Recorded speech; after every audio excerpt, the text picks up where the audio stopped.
Hi, this is Fresh, aka Blue Phoenix, back with new anti-glare lenses.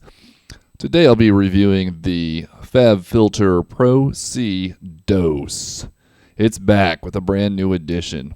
So I want to first of all just compare like how the old display compares to the new display. So this is the new Fabfilter Pro C over here, and if I compare it to the original Pro C, you'll notice that it's a lot bigger. It's a much larger display, and that's as big as it gets. You can't make it as small as the original Pro C if you want, but large mode is pretty nice. So it's just a much nicer display. But let's get into how it actually sounds. So let me show you kind of some of the modes here, what's going on. So a little something I just kind of threw together for the review. Nothing too crazy going on. But there's a few new modes here in the Pro C2. One of them is called this pumping mode. And what I've done here is I've set up my kick to be a side chain into these instruments over here. And it's a little jittery here. It's a low frame rate. Trust me, it looks a lot better when I'm not recording. But anyway, you'll see that this red line represents where the kick is hitting, and it's clamping down on the compressor, and then it's coming back in this pumping mode. And if I compare that to, say, just plain old clean mode, it's just got kind of a different shape to it versus clean mode or classic. If I go back to pumping mode, it sounds more like this. One of the new features here on the Pro C2 also is this hold parameter, which is really cool. So you'll notice that these valleys have a kind of a flat spot.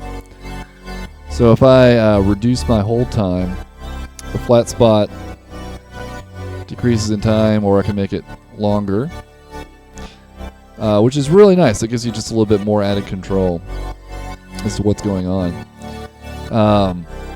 You'll notice down here at the bottom, you've got this is the side chain area.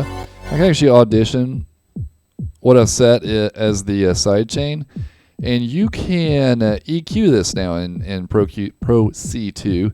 So if I disable this, the entire kick comes in and will actually compress the signal differently. Let's say if I have the whole kick coming in, it's going to sound differently. If I enable this, it'll actually clamp down a little bit later, I think.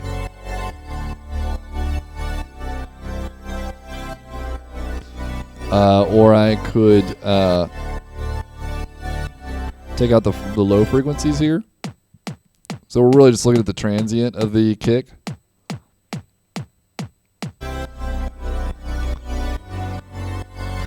So you really have a lot of good control over how you get this thing to pump up here, which is really great. I like the new features there.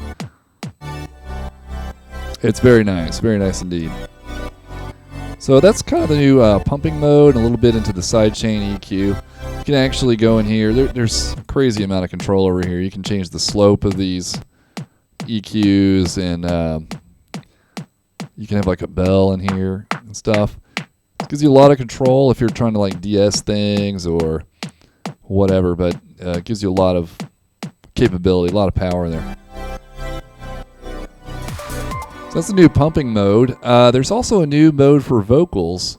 So I'm going to go down here and show you what the original sounds like. And just going to say something. You can watch like the meter down here and see that there's a wide dynamic range on the. This is the original without compression.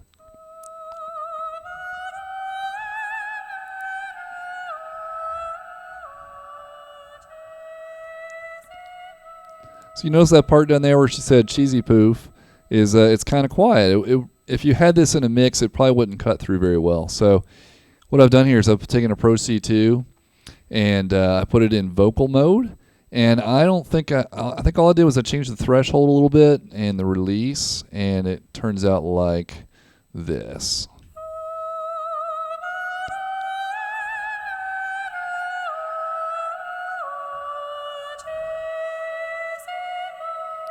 So you notice when she says cheesy poof, you can actually hear it much better now. It's much more clear. And another cool new feature here is this audition mode. And what this will do will actually, the input signal will sound louder the more compressed it's going to be. So when she says cheesy poof, it gets quiet because it's not going to compress as much.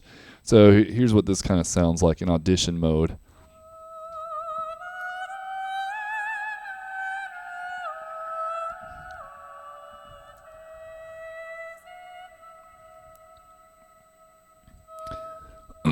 So it gives you a kind of a relative idea of how much it's compressing.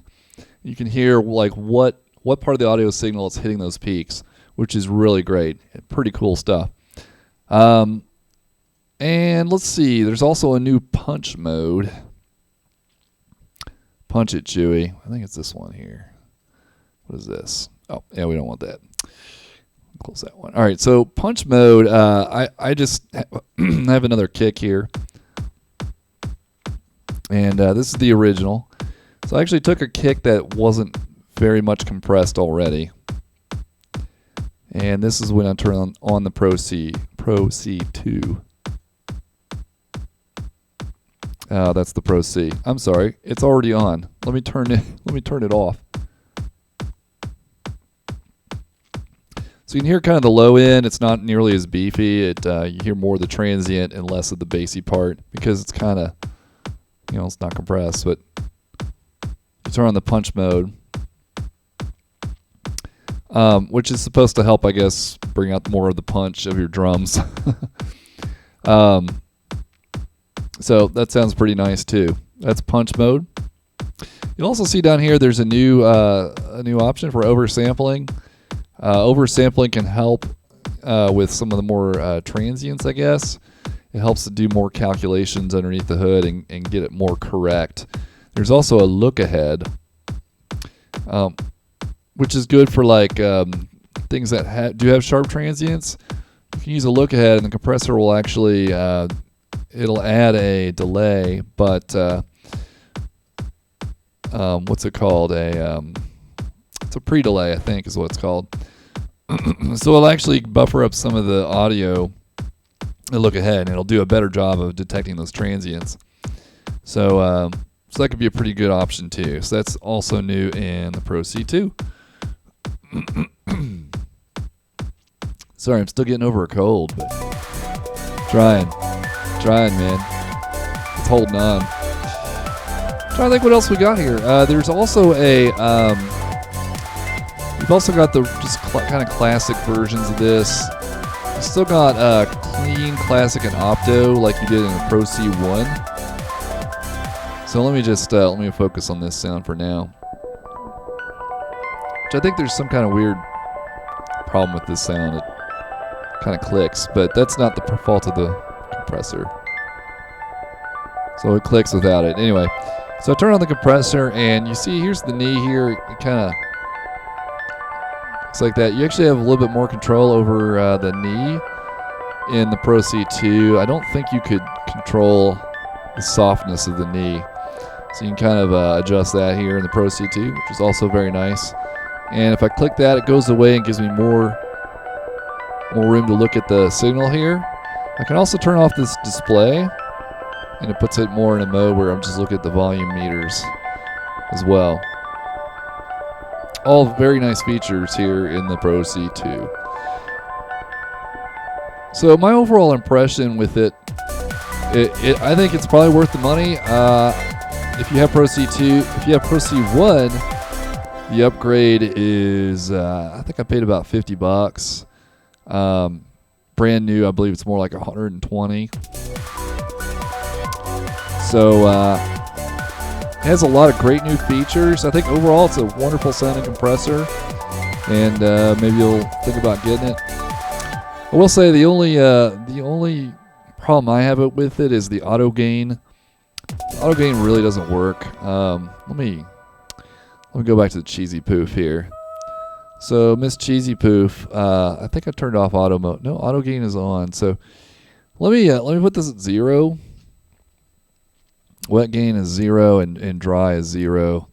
Let's make this a little bit smaller. And if you watch the volume emitter here, hold on, let me turn it off first. So we'll look at the peak here. Peaks out at about minus 3.6. And when I turn this on with auto gain, it's going to peak out a lot lower.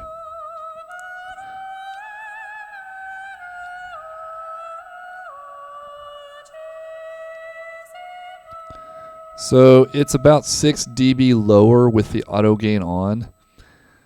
I'm not sure how they're calculating this. Maybe they're looking purely at loudness, and maybe this is actually correct, but it feels wrong to me. So what I tend to do is just turn off that auto gain and then crank the wet so that it's about the same as it was, same peak volume, I should say. It's not a huge deal, not a deal breaker for me, but let me know if I'm just wrong in that. But other than that, it's a great little plug-in. I highly recommend it. Again, the Fabfilter Pro C2. It came out just last week, so go check it out. There's also a nice collection of patches included, and just gives you something to kind of start from, play around with. So hope you found that helpful. I think next time I'll be doing the Pro Q2, which came out earlier this year, and show you some of its new features. So hope you found that useful, and whatever.